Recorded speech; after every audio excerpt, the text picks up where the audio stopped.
Good morning friends, welcome to our channel Vigyan Simplified. तो जैसा कि आप देख सकते हैं, आज हम आपके लिए लाए हैं स्ट्रक्चर ऑफ एटम का लेक्चर नंबर 6, जो कि हमारे NEET, AIIMS, JIPMER, JEE advance, JEE main and साथ में क्लास 11th एंड 12th के लिए इम्पोर्टेंट है। तो हमने आपके लेक्चर नंबर 5 के लिए अंदर कुछ क्वेश्चन छोड़े थे जो आपने सभी ने करे होंगे। तो उसी के साथ आज से हमारा लेक्चर नंबर 6 स्टार्ट होगा, ठीक है ना। तो स्टार्ट करते हैं हम। जैसे कि आप देख सकते हैं कि हमारा जो लेक्चर नंबर 5 था, उसमें हमारा जो फर्स्ट क्वेश्चन हमने दिया था आपको कि how many times atom is large than nucleus, यानी कि एटम न्यूक्लियस से कितना लार्ज है, ठीक है ना। तो सिंपल सी बात है कि न्यूक्लियस का जो रेडियस का मान था वो हमारे पास था 10⁻⁻15 मीटर, और एटम के रेडियस का मान है 10⁻10 मीटर, ठीक है ना। तो ये हमने एटम और न्यूक्लियस के रेडियस का मान देख लिया, और जो हमारे पास फॉर्मूला लगता है 4/3 पाई आर क्यूब और 4/3 पाई आर क्यूब लगेगा, ठीक है ना। तो हम लिख देते हैं यहाँ पे atom by nucleus 4/3 pi are cube 4/3 pi are cube, ठीक है ना। अब यहाँ पे आप देख सकते हैं कि जो 4/3 है वो सेम है और पाई भी सेम है, परंतु रेडियस का मान डिफरेंट डिफरेंट है। एटम में 10⁻10 मीटर आता है, और न्यूक्लियस में जो रेडियस का मान आता है वो 10⁻15 मीटर आता है, ठीक है ना। तो लिख देंगे हम यहाँ पे आगे कि 10⁻10।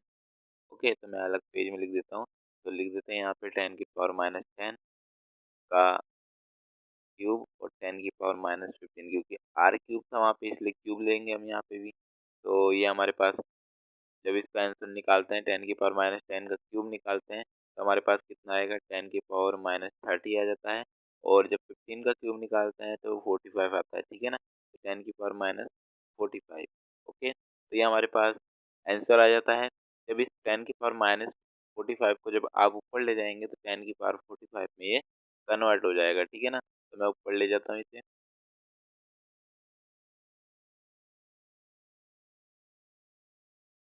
45 में कन्वर्ट हो जाएगा, तो ये हमारे पास 45 में ये कन्वर्ट हो चुका है, ठीक है ना।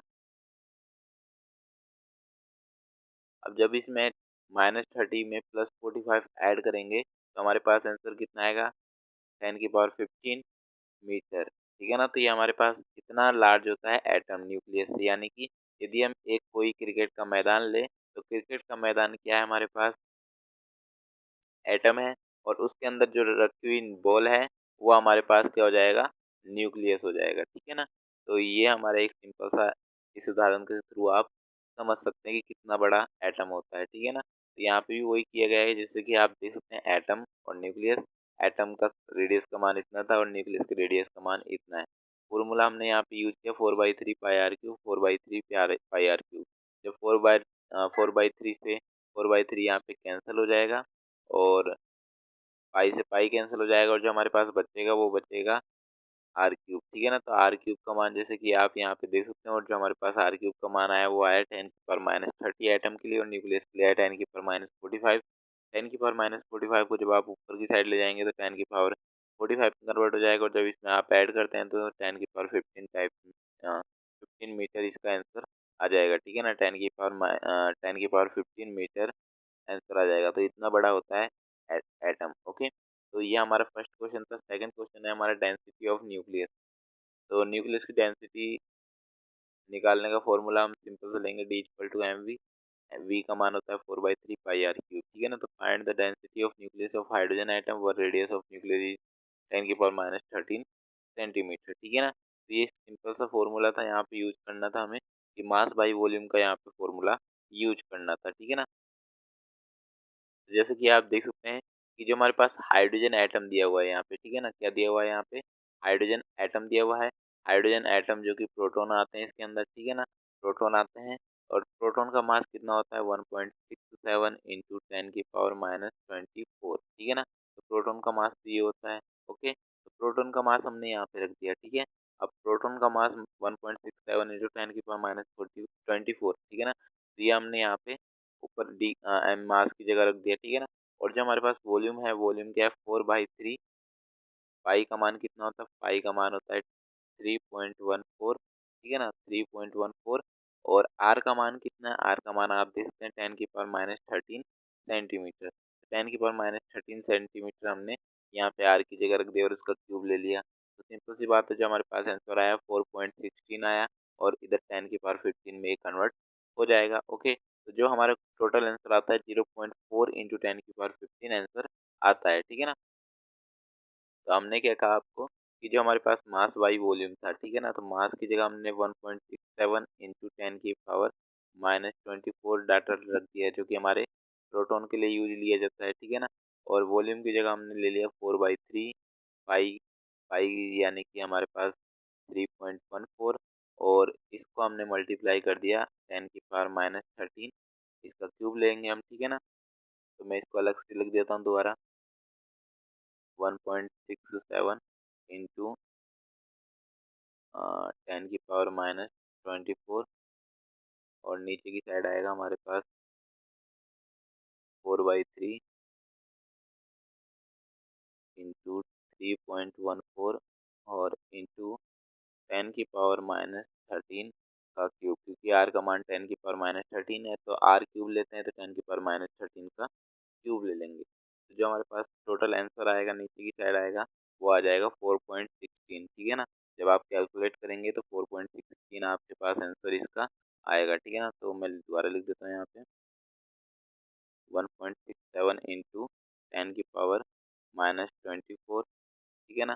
तो 4/3, और पाई का मान है 3.14, क्यूब का जब आप आंसर कैलकुलेट करते हैं तो क्यूब का आंसर क्या आएगा, 10 की पावर -39, ठीक है ना। सिंपल सी बात है, जब 10 की पावर -39 को आप ऊपर की साइड ले जाएंगे, 10 की पावर 39 में वो कन्वर्ट हो जाएगा, ठीक है ना।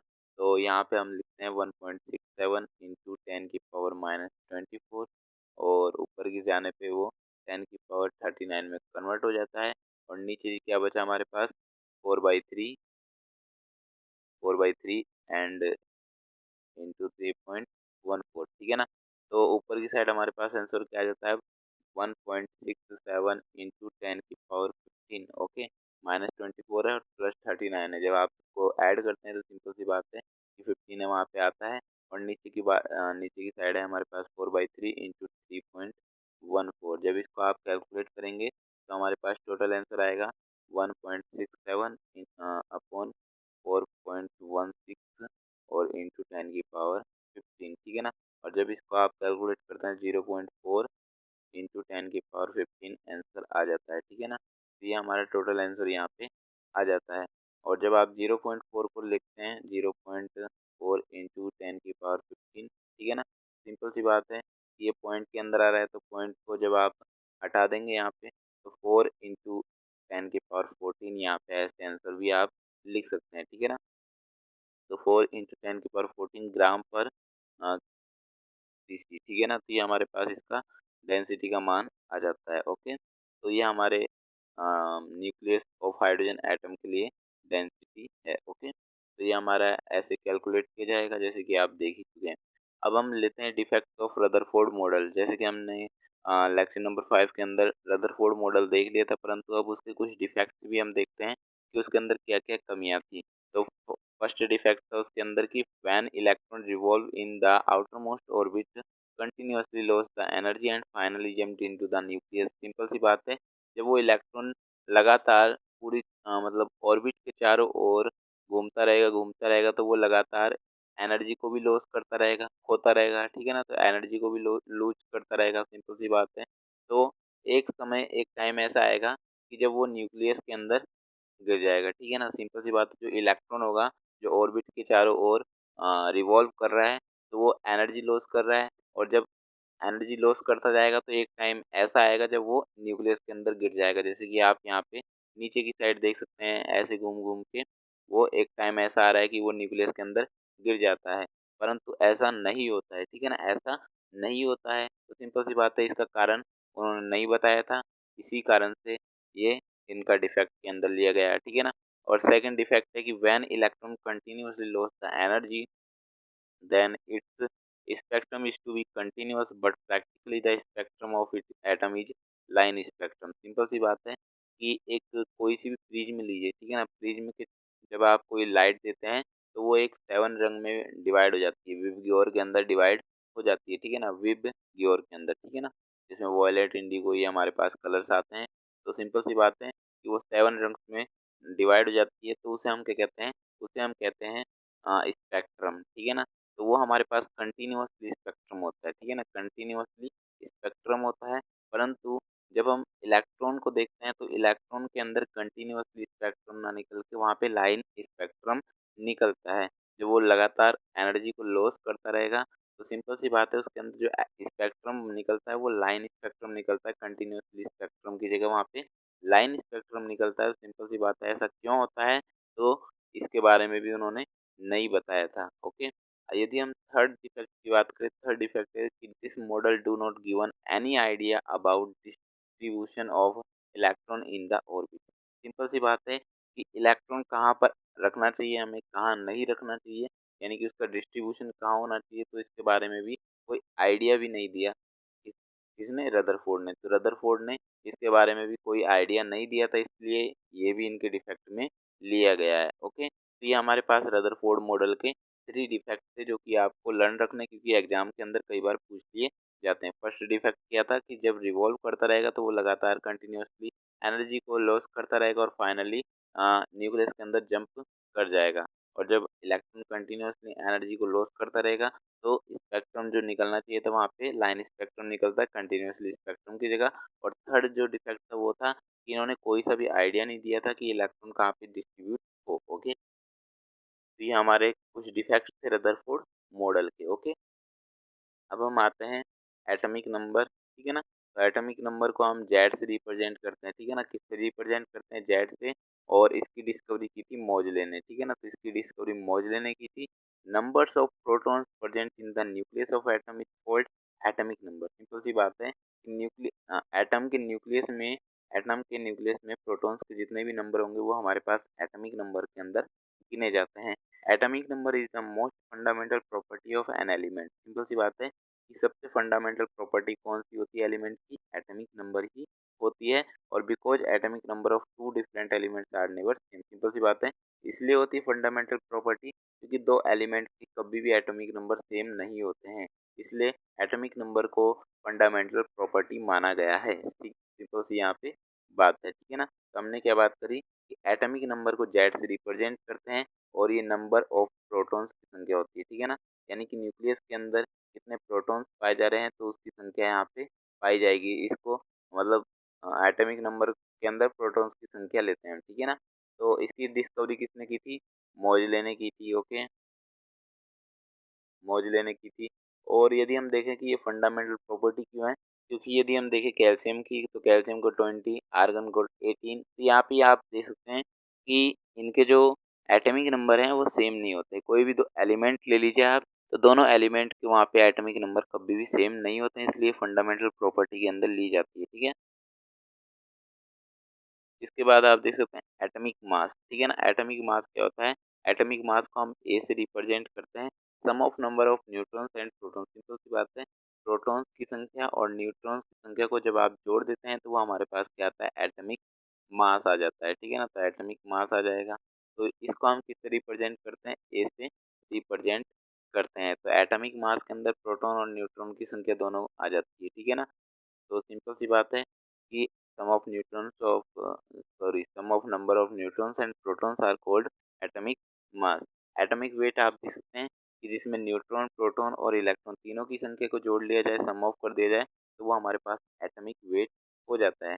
जैसे कि न्यूट्रॉन, प्रोटॉन और इलेक्ट्रॉन को तीनों को सम ऑफ कर लिया जाए तो वो हमारे पास किसके अंदर आ जाएगा, एटॉमिक वेट के अंदर आ जाता है, ठीक है ना। तो ये हमारी 3 चीज़ें हैं जिसको आप अच्छी तरह से ध्यान में रखिएगा, atomic number, atomic mass, atomic wait. Okay, atomic number के अंदर number of protons, atomic mass के अंदर न्यूट्रॉन और plus proton, and atomic weight के अंदर neutron plus proton plus electron. Okay, तो अब हम आते हैं फंक्शनल फ्रैक्शनल मास, ठीक है ना। सिंपल सी बात है, इसके बारे में भी हम जानते हैं।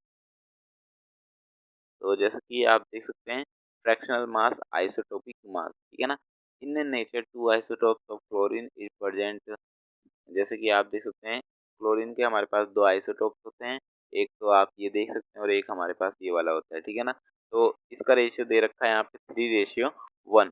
तो फ्रैक्शनल मास हम यहाँ पे कैसे निकाल रहे, कैसे निकालें, जैसे कि हमारे पास दो आइसोटोप दे दिया क्लोरीन का, तो आइसोटोप दे दिया।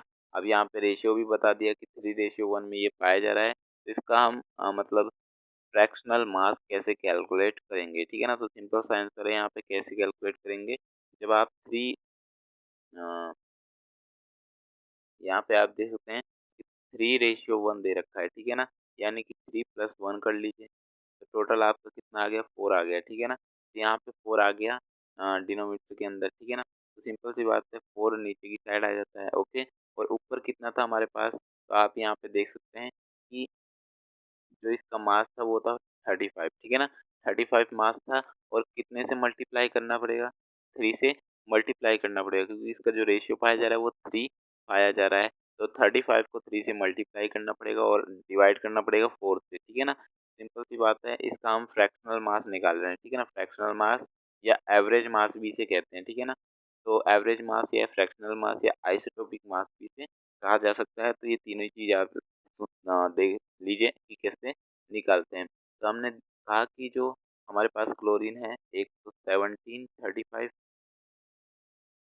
ठीक है ना, 1735, और एक है हमारे पास क्लोरीन 1737, ठीक है ना। तो यहाँ पे आप देख सकते हैं कि 3:1 दे रखा था, ठीक है ना। तो 3:1 को हमने ऐड कर दिया, 4 आ गया। और जब 35 को 3 से मल्टीप्लाई करेंगे, ठीक है ना, तो 35 को हमने 3 से मल्टीप्लाई कर लिया, जो हमारे पास उसका एटॉमिक मास था उसको हमने 3 से, यानी कि जो रेशियो दे रखा था, 3 से मल्टीप्लाई कर लिया रेशियो से, और नीचे डिवाइड कर देंगे पूरे टोटल रेशियो से, ठीक है ना। टोटल रेशियो से यानी कि 4 से डिवाइड कर देंगे, और प्लस, ठीक है ना, प्लस करेंगे। प्लस में हमारा क्या होगा, जो दूसरा क्लोरीन है, तो उसका भी एटॉमिक मास लेंगे, ठीक है ना, 37 आ जाएगा, और उसका रेशियो था 1, ठीक है ना। तो 1 से मल्टीप्लाई कर देंगे, और टोटल रेशियो कितना है, 4, ओके। तो ऐसे निकाला जाएगा वहाँ पे हमारा क्या, एटॉमिक, सॉरी, एवरेज मास, ठीक है ना, एवरेज मास। और जब ये टोटल निकाल लिया जाता है तो इसको 100 से मल्टीप्लाई कर देंगे, जो कि परसेंटेज के अंदर आपका आ जाएगा, ठीक है ना। तो परंतु हमें परसेंटेज के अंदर निकालना नहीं है, तो सिंपल सी बात है, हम वैसे ही निकालेंगे, ठीक है ना। तो सिंपल सी बात है, हमारा कितना आया था, हमारा आया था यहाँ पे 35 × 3 डिवाइडेड बाई 4। तो सिंपल सी बात है, यहाँ पे 35 × 3 करते हैं तो 105 डिवाइडेड बाई 4, यानी कि 4 × 2 8 आ जाता है, तो 2, और यहाँ पे हमारे पास आ रखा है 525, यानी कि 4 6 24, और 26.2 के आसपास इसका आंसर आता है, ठीक है ना। तो 26.2 आ जाता है फर्स्ट का, तो और सेकंड का निकाल रहे हैं हम। सेकंड क्या था, 37 × 1/4। सिंपल सी बात है, ये हमारे पास कितना आता है, ये हमारे पास आता है 9.2 के आसपास, ये भी 9.25 इसके आसपास आएगा, ठीक है ना। तो जो हमारे पास 26.25 और प्लस 9.25, ये हमारे पास आंसर आता है दोनों का। तो जब इसको ऐड करते हैं तो हमारे पास टोटल आंसर कितना आता है, 35.5 आंसर आता है, जो कि हमारा फ्रैक्शनल मास या फिर एवरेज मास या फिर आइसोटोपिक मास कहलाता है, ठीक है ना। तो ये हमारा, ऐसे आप इसका फ्रैक्शनल मास कैलकुलेट कर सकते हैं, ठीक है ना। तो जैसे कि आप देख भी सकते हैं कि हमने डायरेक्ट भी लिख दिया है यहाँ पे कि 35 × 3, यानी कि 35 इसका एटॉमिक मास है और 3 इसका रेशियो है, 37 इसका एटॉमिक मास है और 1 इसका रेशियो है, और 3+1 यानी कि 4 इसका टोटल मास, थोड़ा सॉरी, मतलब टोटल रेशियो है, ठीक है ना। तो 3+1 इसका टोटल रेशियो है, जिससे इसको डिवाइड कर दिया जाता है, तो हमारे पास टोटल आंसर कितना जाता है, 35.5, ठीक है ना। 35.5 यानी कि इसका फ्रैक्शनल मास हो जाता है क्लोरीन का, ओके। तो इसका फ्रैक्शनल मास ऐसे निकाल सकते हैं, लेकिन जैसे मैंने आपको कैलकुलेट करके बताया वैसे ज़्यादा सही रहता है, क्योंकि अधिकतर कभी जब हम इस तरीके से निकालते हैं तो इसमें कभी ऐसा हो जाता है कि गलत भी हो जाता है, लेकिन जब मैं आपको बताया कि हम अलग अलग करके दोनों को निकालेंगे तो उसमें कोई गलती नहीं होगी, ठीक है ना। तो हमने अलग अलग करके निकाला था अभी, ओके। अब हम आते हैं आइसोटोप के अंदर, कि आइसोटोप क्या होते हैं, element of same atomic number and different atomic mass. Simple सी बात है कि जिसके अंदर एटॉमिक नंबर तो सेम हो परंतु एटॉमिक मास डिफरेंट हो, तो वो हमारा क्या कहलाएगा, आइसोटोप कहलाएगा, ठीक है ना। यानी कि एक एलिमेंट ले लिया हमने, एक एलिमेंट यानी कि हाइड्रोजन ले लिया, मान के चलिए हाइड्रोजन, हाइड्रोजन के हमने 3 एटम ले लिए, ठीक है ना। अब मान के चलिए प्रोटियम ले लिया, ड्यूट्रियम ले लिया, ट्राइटियम ले लिया, ठीक है ना। तो यहाँ पे आप देख सकते हैं कि इनके जो एटॉमिक नंबर हैं वो तो सेम है, परंतु इसका जो एटॉमिक मास है वो डिफरेंट डिफरेंट पाया जा रहा है, 1 2 3 इसके अंदर आ रहा है। सिंपल सी बात है, ये हमारे पास क्या कहलाएगा, आइसोटोप कहलाएगा। ठीक है ना। जैसे कि हमने अभी क्लोरीन की भी बात करी है थोड़ी देर पहले, तो क्लोरीन में आप देख सकते हैं 17 35 और 17 37, ठीक है ना। तो ये यहाँ पे आप देख सकते हैं कि इसका जो एटॉमिक नंबर है वो तो सेम है, परंतु 35 और 37 यानी कि जो इसके एटॉमिक मास है वो डिफरेंट डिफरेंट है। तो सिंपल सी बात है, आइसोटोप कहलाएगा ये। ओके। अब आपको समझ में आ गया होगा कि आइसोटोप्स क्या होते हैं, ठीक है ना। समस्थानिक कहते हैं इसे हिंदी में, ठीक है ना। तो जो हमारे पास हाइड्रोजन एलिमेंट के जो एटम ले रहे हैं हम, प्रोटियम ड्यूटियम ट्राइटियम, तो ये हमारे रेडियो एक्टिव होते हैं, ठीक है ना। यानी कि रेडियो एक्टिव के रूप में इसका यूज किया जा सकता है। और कार्बन के आइसोटोप्स भी आप देख सकते हैं, कार्बन 6 12 होता है और एक कार्बन का 6 14 वाला होता है। तो ये हमारे पास दो आइसोटोप्स होते हैं कार्बन के, जो भी रेडियो एक्टिव होते हैं, ठीक है ना। ये किस में यूज लिए जा सकते हैं, कार्बन के जो एटम होते हैं इसको use of determining the age of fossils, यानी कि जीवाश्म का, यानी कि फोसिल्स की कितनी आयु हो चुकी है, कितने साल पुराना है वो, इसके जानने के लिए इसका यूज किया जाता है। और आप क्लोरीन का भी यहाँ पे आइसोटोप देख सकते हैं, यूरेनियम का भी यहाँ पे आइसोटोप देख सकते हैं। तो ये हमारे पास आइसोटोप्स होते हैं। और जो हमारे पास यूरेनियम होता है वो यूजफुल होता है फ्यूल के लिए, एंड ये साथ में एटम बम के लिए भी यूजफुल होता है, ठीक है ना। तो जो हमारे पास फ्यूल पाया जाता है वो किसके कारण पाया जाता है, यूरेनियम के कारण। खैर वैसे तो यूजफुल होता है, एंड साथ में एटम बम के लिए भी ये यूजफुल होता है, ठीक है ना। तो आइसोटोप की यहाँ पे हमारी बात खत्म हो जाती है। अब हम बात करते हैं आइसोबार्स, ठीक है ना। आइसोबार्स क्या होते हैं, सिंपल सी बात है, same atomic mass and different atomic number, यानी कि जिसके एटॉमिक मास तो सेम हो परंतु एटॉमिक नंबर डिफरेंट हो, तो वो हमारे पास क्या कहलाएंगे, आइसोबार्स कहलाएंगे। जैसे कि हम बात करें कि कार्बन और नाइट्रोजन की बात कर लें, तो हमारे पास कार्बन था एक 6 14 वाला था, ठीक है ना। 6 14 वाला था, और एक नाइट्रोजन था 7 14 वाला, ठीक है ना। तो यहाँ पे आप देख सकते हैं कि 14 और 14 इसके एटॉमिक मास तो सेम पाए जा रहे हैं, परंतु 6 और 7 यानी कि इनके एटॉमिक नंबर डिफरेंट डिफरेंट पाए जा रहे हैं। तो atomic mass same and atomic number different पाए जा रहे हैं, तो इसे हम क्या कहेंगे, आइसोबार कहेंगे, जिसे हिंदी में संभारिक कहा जाता है, ठीक है ना। एक और आप देख सकते हैं यहाँ पे कि कैल्शियम कैल्शियम का होता है 20 40, ठीक है ना। और एक होता है आर्गन का 18 40। तो यहाँ पे आप देख सकते हैं कि इनका जो एटॉमिक मास है वो सेम है, परंतु एटॉमिक नंबर डिफरेंट है, तो इसे भी हम क्या कहेंगे, आइसोबार कहेंगे, ठीक है ना। तो जिसके एटॉमिक मास सेम हो परंतु एटॉमिक नंबर डिफरेंट हो, तो उसे हम क्या कहते हैं, आइसोबार कहते हैं, ठीक है ना। अब हम बात करें आइसोटोन्स, तो आइसोटोन्स किसे कहेंगे, number of neutrons are the same, simple सी बात है, जिसके अंदर न्यूट्रॉन्स के नंबर सेम होंगे उसे हम क्या कहते हैं, आइसोटोन्स कहते हैं। और एक चीज़ यहाँ ध्यान रखिए कि नंबर ऑफ न्यूट्रॉन्स कैसे निकालते हैं। जैसे कि आपने सुना होगा कि, सुना क्या होगा, अभी देखा ही था हमने, जो हमारे पास एटॉमिक मास है, ठीक है ना। एटॉमिक मास कैसे कैलकुलेट किया जाता है, number of neutrons plus number of protons, ठीक है ना। तो number of neutrons plus number of protons को जब आपस में ऐड कर लिया जाए तो वो हमारे पास क्या आ जाएगा, एटॉमिक मास आ जाता है, ठीक है ना। तो हम यहाँ पे न्यूट्रॉन्स का नंबर कैसे निकालेंगे, तो न्यूट्रॉन्स का नंबर निकालेंगे A - B, और जो हमारे पास प्रोटॉन्स के नंबर है उसे जेड भी लिख सकते हैं, क्योंकि एटॉमिक नंबर के अंदर हमारे क्या आ रहा है, नंबर प्रोटॉन्स आ रहा है, ठीक है ना। नंबर ऑफ प्रोटॉन्स ही आता है एटॉमिक नंबर के अंदर, तो उसे हम जेड करके भी लिख सकते हैं, A - Z, ठीक है ना। तो ये हमारे पास क्या आ जाएगा, ये हमारे पास न्यूट्रॉन का कैलकुलेशन ऐसे निकाला जा सकता है। जैसे कि हम दोबारा बता देते हैं कि हमने देखा था कि एटॉमिक मास, ठीक है ना, एटॉमिक मास के अंदर क्या आ रहा था, नंबर ऑफ न्यूट्रॉन आ रहा था और प्लस साथ में नंबर ऑफ प्रोटॉन। तो नंबर ऑफ प्रोटॉन को हम जेड भी लिख सकते हैं, ठीक है ना। और साथ में यदि हम न्यूट्रॉन निकालते हैं तो न्यूट्रॉन निकालने के कारण A - Z, यानी कि जेड इधर की साइड चले जाएगा और माइनस के अंदर आ जाएगा, ठीक है ना। तो A - Z यहाँ पे नंबर ऑफ न्यूट्रॉन निकाल सकते हैं इस फॉर्मूले के थ्रू, A - Z, यानी कि एटॉमिक मास में से माइनस कर देंगे एटॉमिक नंबर को, ठीक है ना। तो ये हमारे पास नंबर ऑफ न्यूट्रॉन्स आ जाता है।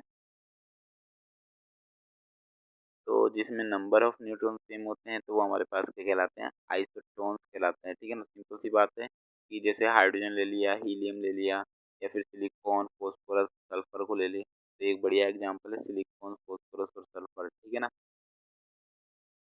सिलिकॉन फॉस्फोरस और सल्फर, तो सिलिकॉन 15, 30, 15, 31 और 16, 32, ठीक है ना।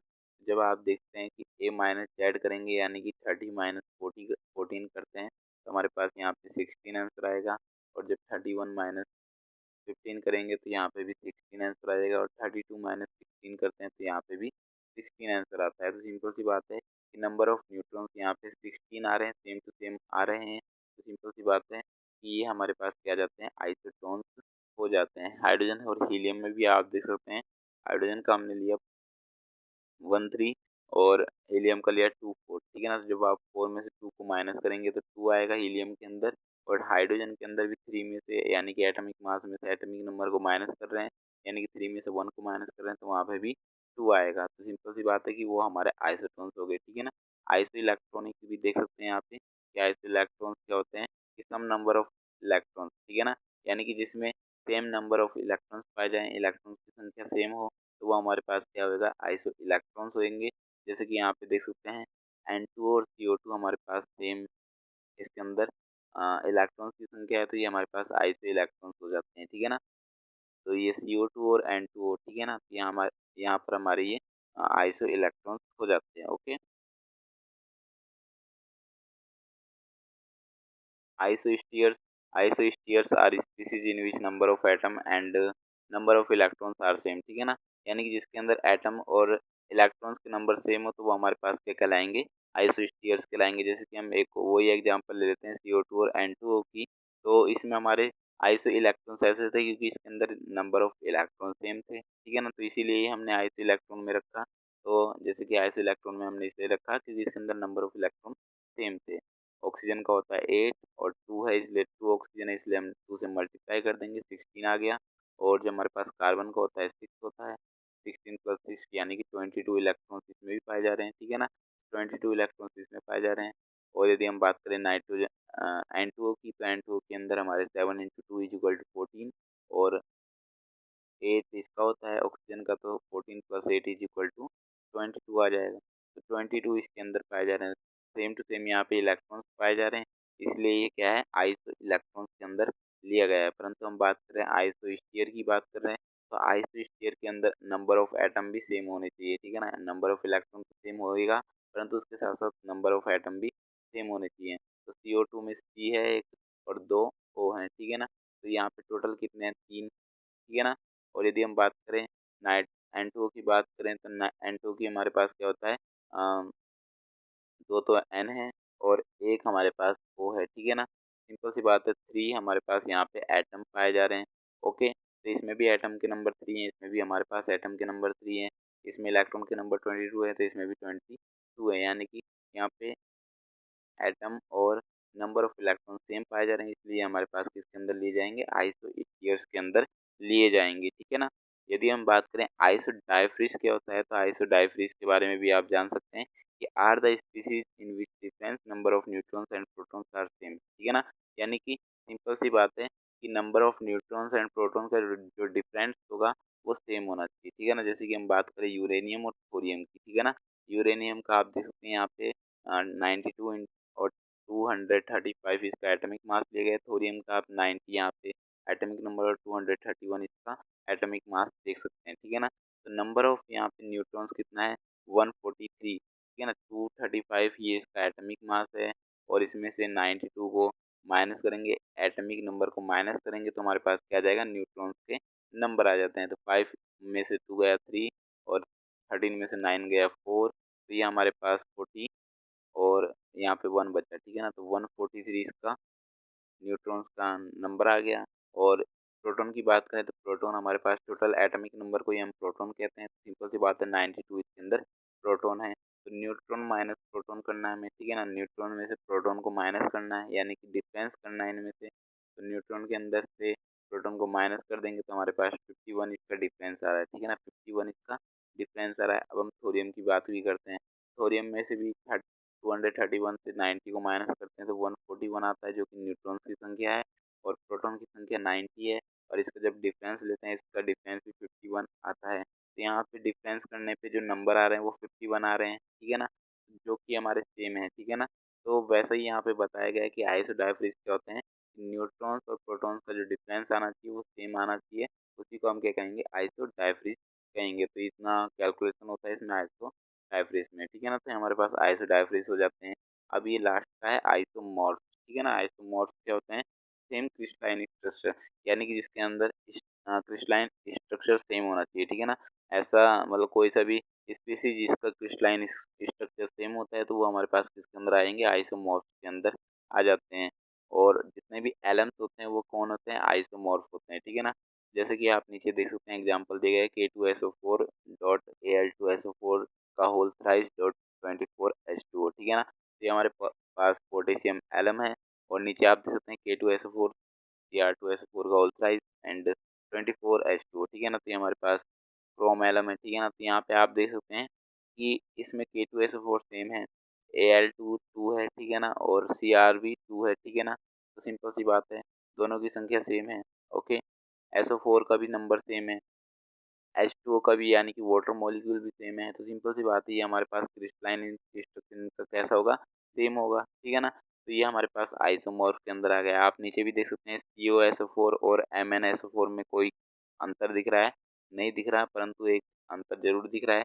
इसमें जो कॉपर लिया गया है और इसमें मैंगनीज लिया गया है, परंतु क्रिस्टलाइन स्ट्रक्चर की बात हो रही है यहाँ पे। तो क्रिस्टलाइन स्ट्रक्चर में कोई भी यहाँ पे अंतर नहीं दिखेगा, वाटर मॉलिक्यूल में भी यहाँ पे कोई अंतर नहीं है। तो सिंपल सी बात है, ये हमारे पास आइसोमॉर्फ के अंदर आ जाते हैं, ठीक है ना। जिसका क्रिस्टलाइन स्ट्रक्चर सेम होना चाहिए वो हमारे पास किसके अंदर आएंगे, आइसोमॉर्फ के अंदर आएंगे। तो आज का लेक्चर यहीं पर खत्म होता है, मिलते हैं आपसे लेक्चर नंबर 7 के दौरान, तब तक के लिए थैंक्स।